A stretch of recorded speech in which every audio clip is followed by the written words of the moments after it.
Hey everybody, it's tequila time. So, still working on the Fortaleza Distillery Tour video. That's going to take a little while. Lots of editing, lots of overdubbing, all that crap. But in the time since I've been home, got to acquire a couple bottles that I thought I'd come and share. So, start off with something that I got just before I left to go. We got some Siempre, Muerto. We'll try this. Very good. And then after I got back, one of the bottles I was looking for when I was in Mexico, and it's not there. It's gone. It's all up here. Um, Destino, Cascahuín. Um, can't say enough about Cascahuín. Really good bottle, really good juice. Um, went to a bottle share last night over at CJ Agave's house. Some of you might know who that is. And we had a great time. Stayed way too late, drank too much tequila, but we had a great time. And last but not least, some of you may know of this. This is something I picked up Friday. This is Sunday. So after work, went to the Total Wine, which is not one of my favorite places to go, but went there to go look with a friend of some bottles that he was wanting to look at. And I've seen the reviews for this brand, never seen it on the shelf, never been able to try it.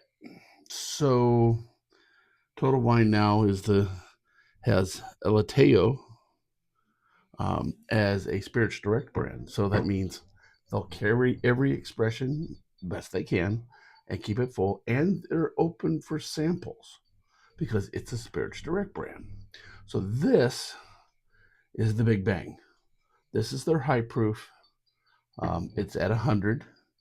The Destino is 98, and the Muerto, I've forgotten, it's 54. So that's 108. Almost 100. Well, that's 109. So we're going to do little samples of each one of these. Get to watch my face make funny faces when we hit the proof point. But we're going to go lowest then the highest. So we'll do Destino first. Had a great time. Like I said at the bottle share. Got to try a few things and some mystery things that CJ brought back from Cascahuín and other places along the way. And really had a good time. Uh, Talking to friends I hadn't talked to in a while. So hope to do this again soon. Like I said, it was that much fun. Was there till 1 o'clock in the morning. So yeah, and then with daylight saving times change, lost an hour sleep, but we're doing okay. We're doing okay. Let's get into the tasting and get this ball rolling. So, um, what was something new I got to taste? Oh, got to taste both Cascahuín Reposado single barrels. One was for Mike's Liquor here in Kansas City, and one was for a Total Wine Pick. The Mike's was in American Oak, and the Total Wine was in French Oak. It's a great way to show the differences between the two woods um, in the flavor profiles because they were different.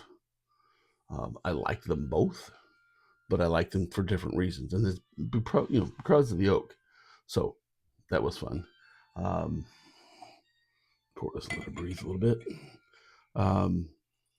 But went and did some running around yesterday before I went to CJ's and went looking for just something to stand out. Didn't find anything, so didn't buy any tequila. But I was at one of the local stores over in Lenexa, which is Gomer's, and just looking around. I know they don't have a super duper tequila selection. That's not their thing, but helped a couple pick up the right bottle for what they were doing. And as I was getting ready to leave because I needed to be at CJ's house, I turned around and here's a whole end cap of Lalo because they were not drank tequila neat and weren't really planning on it, but wanted to find something that was in their budget and that was, good. So I ended up with Lalo. Well, as I'm turning to leave, here's a whole end cap full of Lalo, and it's all signed by Lalo Gonzalez. And I'm like, the bottle I gave him off the shelf didn't have Lalo's signature on it. And I look around the store, all of this. So I grabbed the bottle, took it over there, said, "Here, trade me out." And the guy was looking at me. She's like, "Why?" I said, "Because this one's signed." And she went, "Oh, okay, same price. Now you got to collect the bottle." So felt proud of myself, doing a nice thing. Mm, Destino. This is my opinion. In my opinion only, this is the most dangerous Blanco tequila to my palate. It's sweet, it's fruity, it's agave forward, has a little pepper at the mid palate. And if it's not your first drink of the day, you can sit there and drink the whole bottle. And it's really delicious. Let's give her a try. Yep. Nice minerality, which is typical for Cascahuín.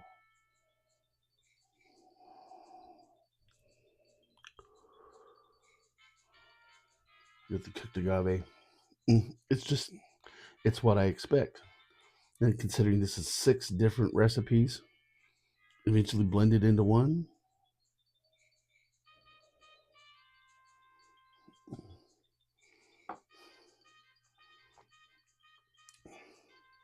Wow. Fruit forward right up in the front, sweetness of the cooked agave, mid palate, get a nice little bit of pepper. Back in, it's warm. I and this is not my first drink of the day. I did pregame up to this just so I'm not joking. But this is really delicious. I know this is hard to find. It's kind of pricey. I happen to be in a position where I got a message from one of my buddy liquor store owners and said, "Hey, I got one bottle of this. Do you know what it is?" I said, "Yes, I do." He says, "Do you want it?" I said, "Yep." Didn't ask what the price was. But those of you that know, it's not a cheap bottle unless you're buying it in Mexico. But I keep splashing this on my face. I'm going to get my eye. Yeah, that's just deliciousness in the bottle.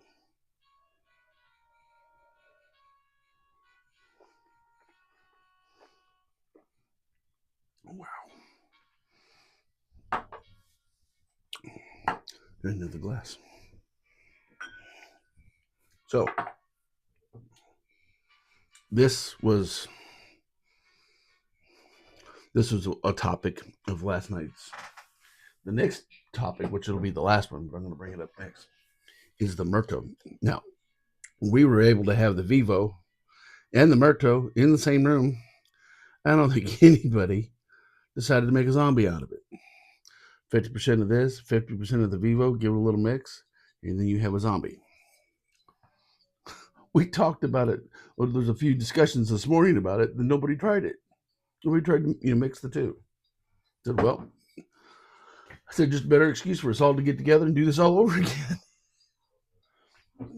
So I am going to compare the three together. That's why I am doing separate glasses.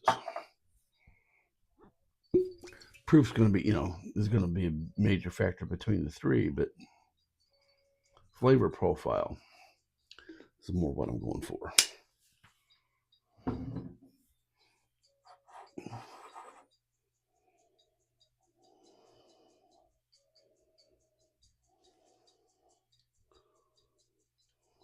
This, not quite so mineral,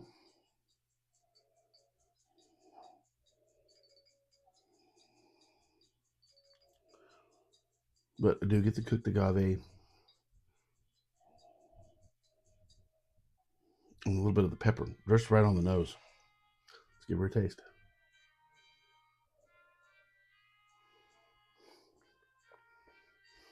Mm-hmm.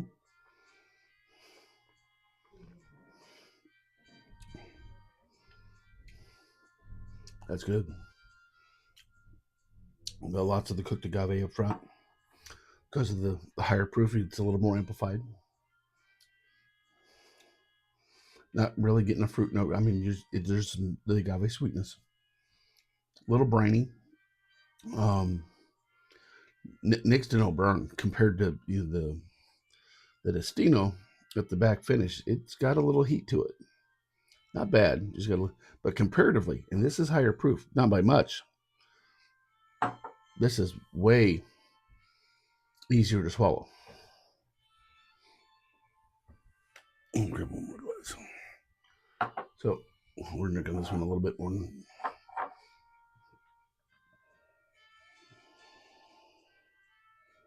I'm getting a floral note this time around.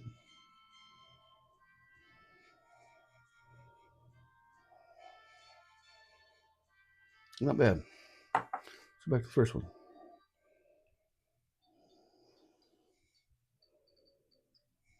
Oh, so I'm getting like a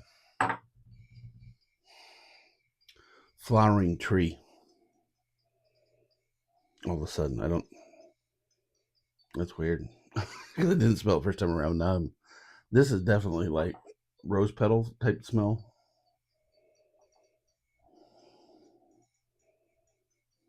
This is like flowering fruit tree type smell. I don't know. My nose plays tricks on me some days. Okay, now we're gonna put the Muerto. So if you don't know about Muerto, Muerto is in the same vein as the Siempre Exclusivo Vivo.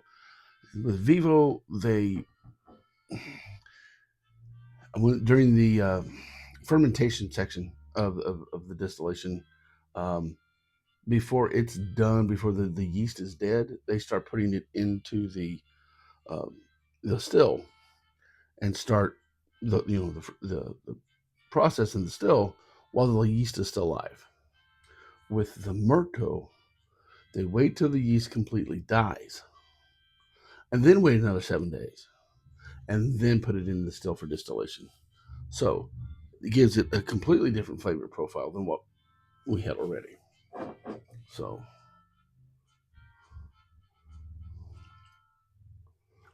glass. Oh, getting messy.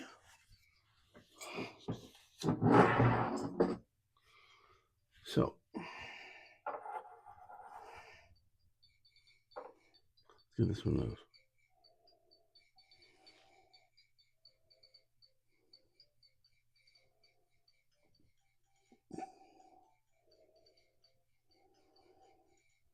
nice minerality.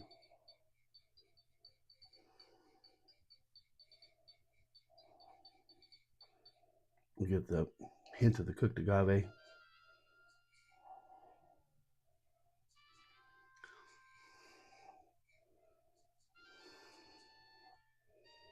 Like a green vegetal, maybe just ever so slight. Give her a taste. Then we'll smell it again.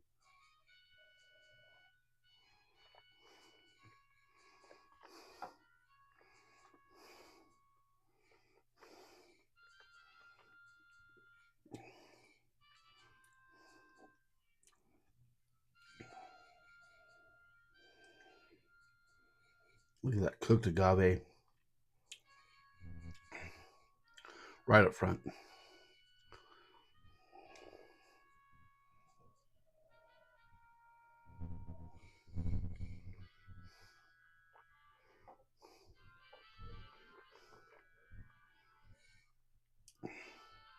And the mid palate's a little hard to narrow down, but it's delicious.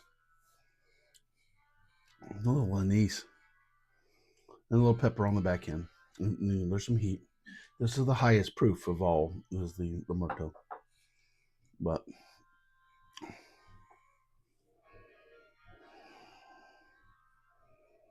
still have that floral aroma.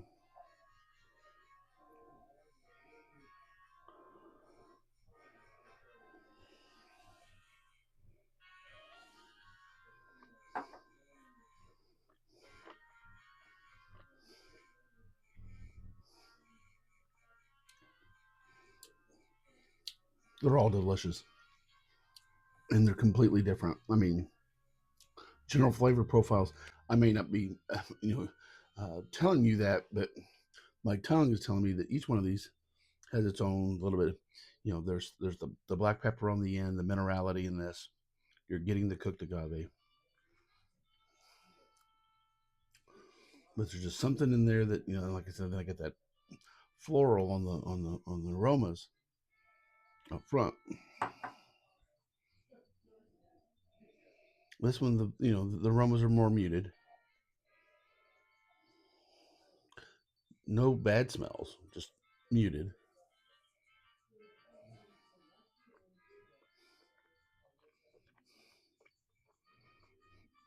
But a really good mouthfeel.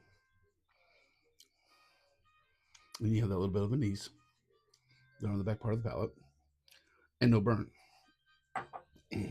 So the Muerto, not Muerto, the Destino at 98 proof,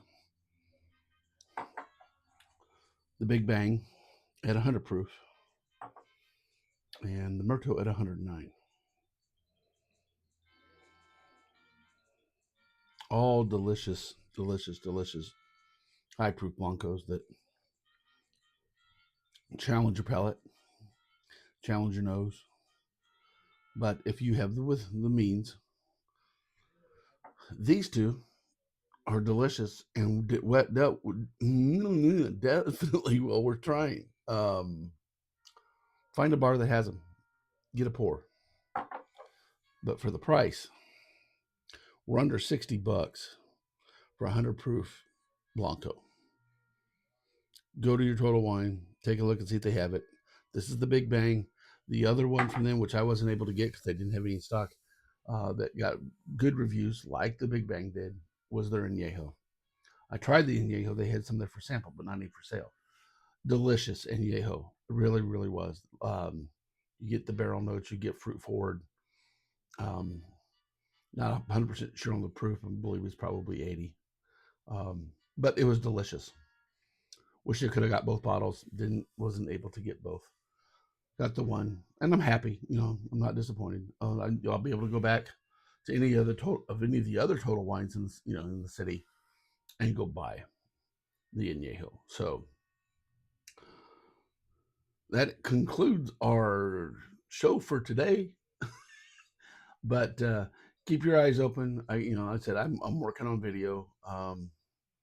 Sometimes it's hard to get motivated to do it, but I'm working on video, and we'll get the Fortaleza Distillery tour out, and then I'll start working on the El Tequilino.